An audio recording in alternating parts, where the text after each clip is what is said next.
Psalm, King James Version. The Lord is my shepherd, I shall not want. He maketh me to lie down in green pastures. He leadeth me beside the still waters. He restoreth my soul. He leadeth me in the paths of righteousness for his name's sake. Yea, though I walk through the valley of the shadow of death, I will fear no evil, for thou art with me. Thy rod and thy staff, they comfort me. Thou preparest a table before me in the presence of mine enemies. Thou anointest my head with oil, my cup runneth over. Surely goodness and mercy shall follow me all the days of my life, and I will dwell in the house of the Lord forever. Amen.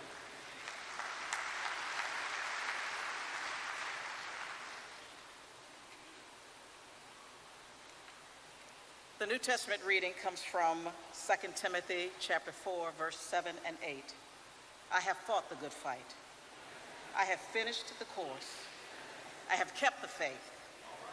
In the future, there is laid up for me the crown of righteousness, which the Lord, the righteous judge, will award to me on that day, and not only to me, but also to those who have loved his appearing.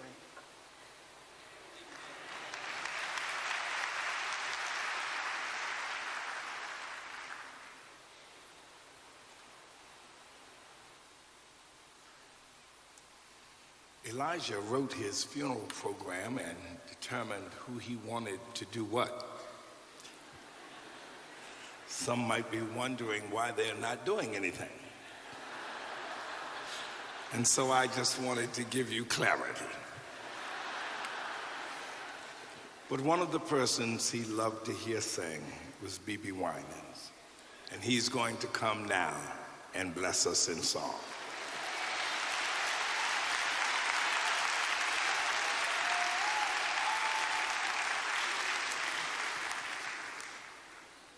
Good morning. I learned in my personal loss of my brother Ronald and my dad is that I don't have to be strong. Because I learned that in my weakness, God's strength is made perfect. I said God's strength is made perfect. And today, we stand on his promise. And we stand on his word. Yeah.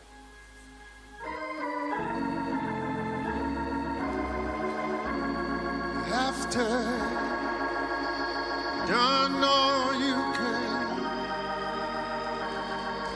after you done all you can, I feel my help coming after you done all you can. After you've cried and prayed and done all you can. Oh, after you've done all you can. Oh, church, we just stand.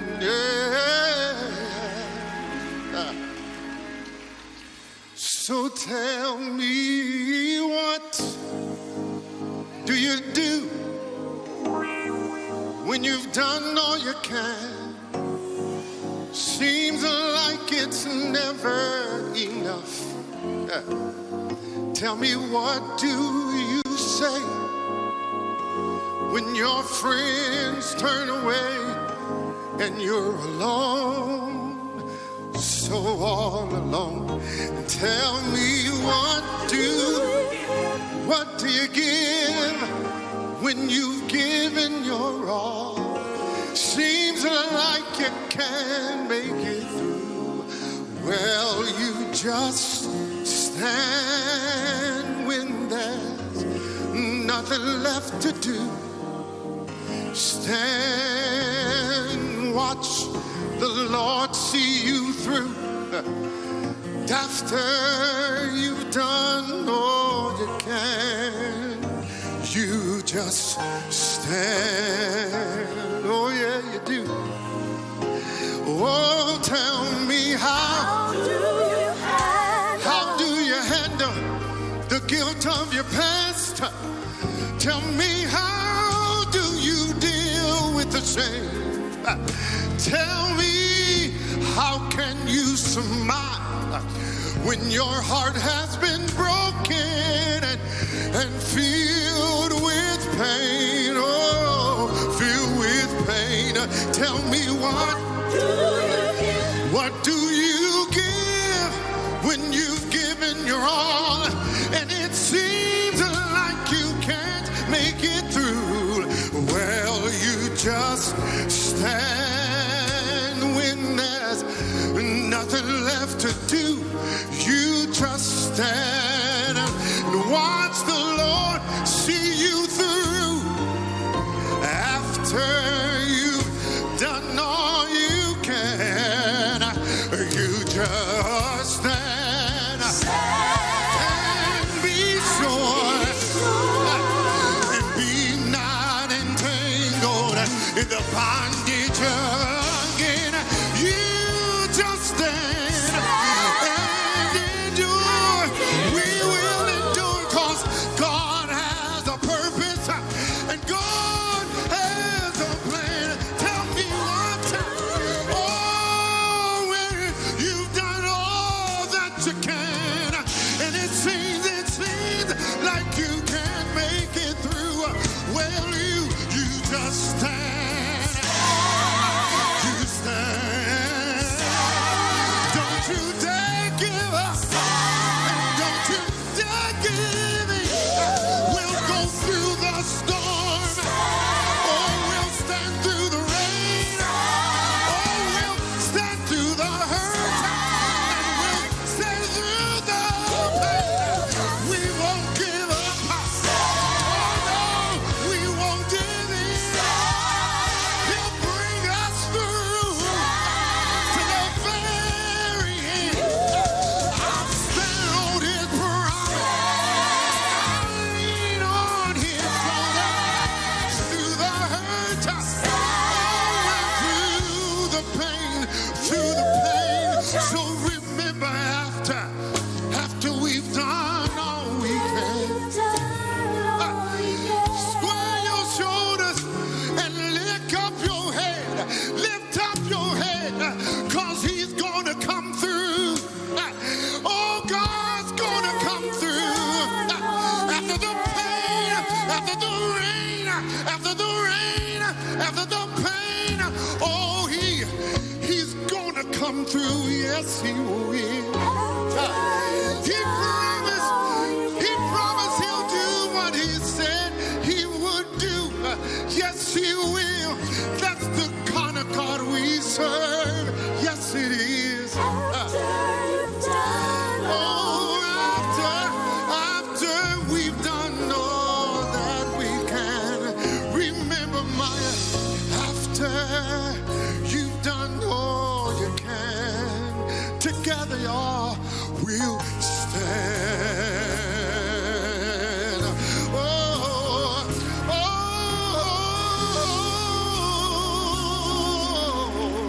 oh, oh, together we will stand. Oh, glory, glory.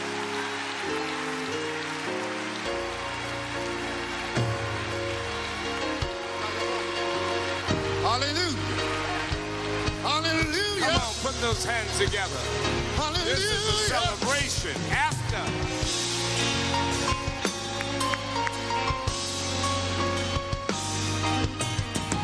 Oh, yeah. The Lord will see you through. After you've done all you can, you just stand. There were persons who meant so much to the work that Elijah endeared into his life. He asked that they might share some words at this moment. And I'm going to ask them to come in this order. The Honorable Hillary Rodham Clinton, former Secretary of State.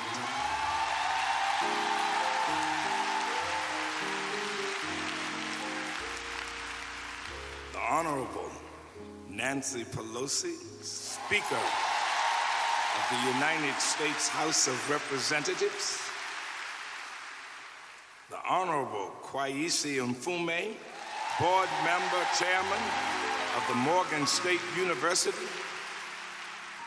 The Reverend Dr. Alfred Vaughn from the clergy.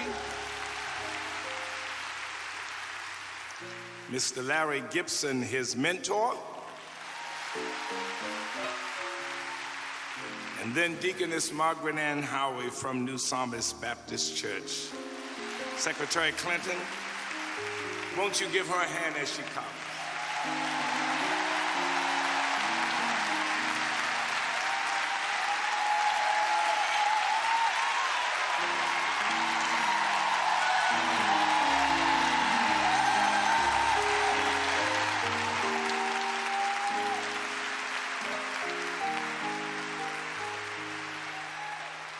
This is the day the Lord has made. Let us rejoice and be glad in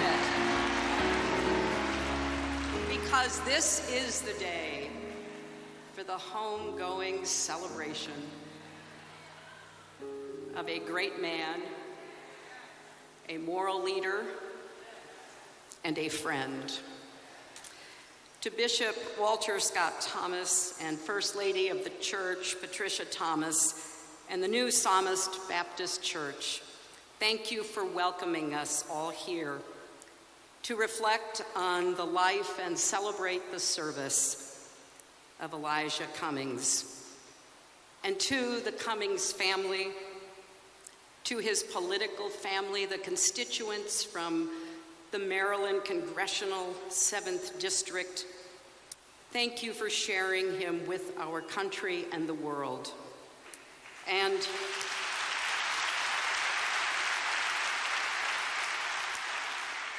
thank you, Maya. As you have said so beautifully, you walked by Elijah's side on this journey. Thank you for your steadfastness, your resilience, and your leadership.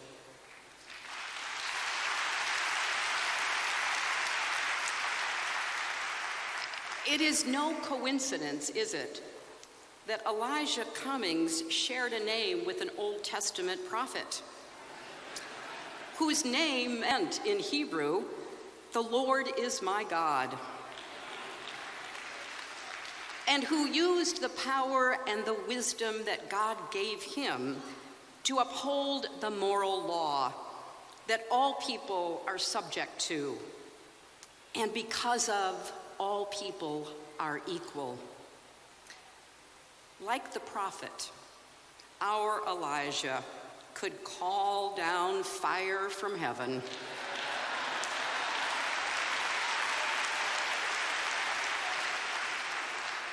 but he also prayed and worked for healing. He weathered storms and earthquakes, but never lost his faith. Like that Old Testament prophet, he stood against corrupt leadership of King Ahab and Queen Jezebel.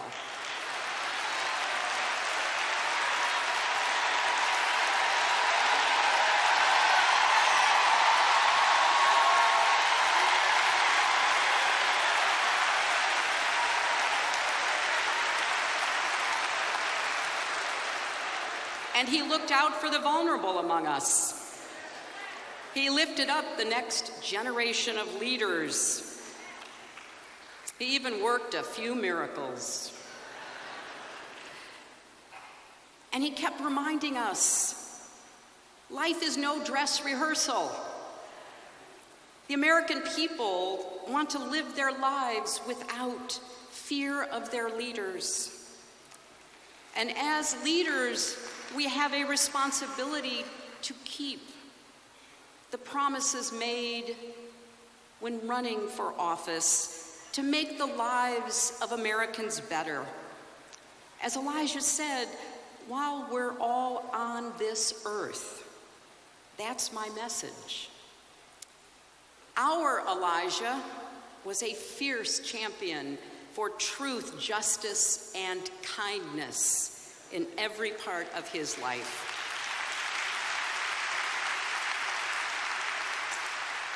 His integrity and character, his can-do spirit, made him a guiding light in the Congress. He pushed back against the abuse of power. He was unwavering in his defense of our democracy.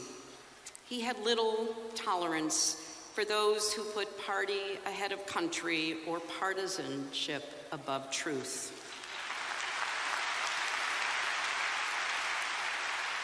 But he could find common ground with anyone willing to seek it with him. And he liked to remind all of us that you can't get so caught up in who you are fighting that you forget what you are fighting for.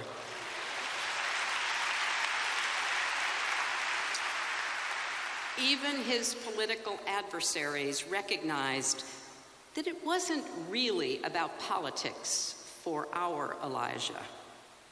He led from his soul. He often said that our children are a message to a future we will never see. I saw that firsthand when I attended an event for the Elijah Cummings youth program in Israel.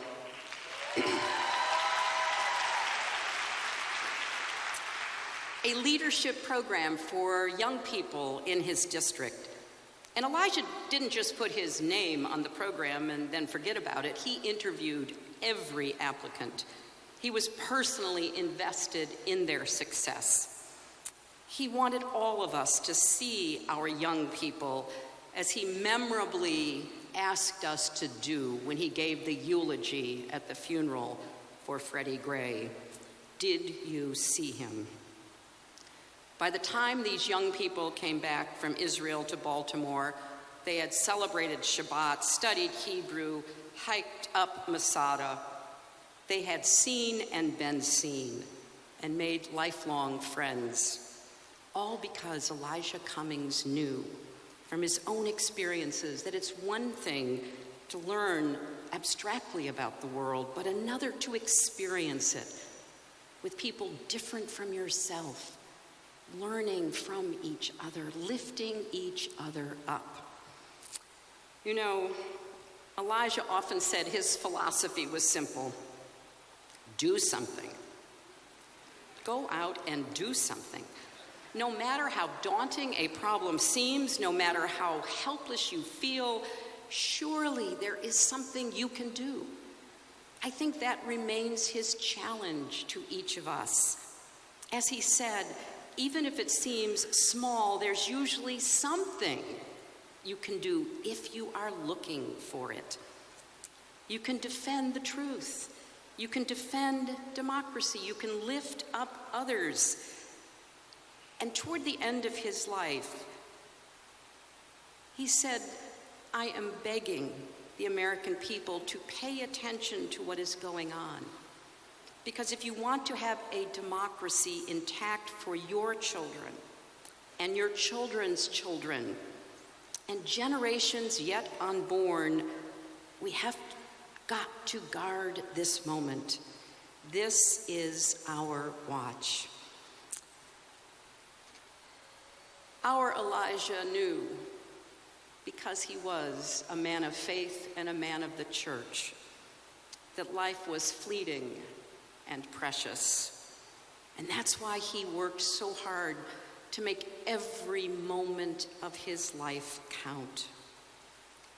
When we're dancing with the angels, the question will be asked, he said, in 2019, what did we do to make sure we kept our democracy intact?